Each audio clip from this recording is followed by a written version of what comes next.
যতটা দেখানো দেখাবো। আসো দেখো আমি কি কি নিয়ে এসেছি বাজার থেকে। এই হচ্ছে বন্ধুরা কাতলা মাছ, দেখো পেটিটা বেশি করে নিয়ে এসেছি, ডাকাটা কম আছে। এই হচ্ছে কাতলা মাছ, আর এই হচ্ছে কাতলা মাছের তেল। এখানে 1 কিলো মাছ আছে, এই যে এই যে। আর এই হচ্ছে চিংড়ি, পটল চিংড়ি করব বলে চিংড়ি নিয়ে এসেছি, এ দেখো চিংড়ি।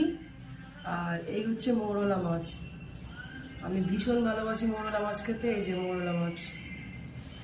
আর অনেক দিন পরে এই যে নিয়ে এসেছি লোটে মাছ।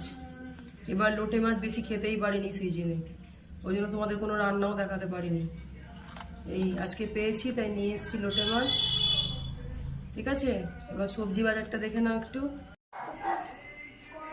এই যে বন্ধুরা, এই দেখো ঢেঁড়স, পটল, পাট শাক,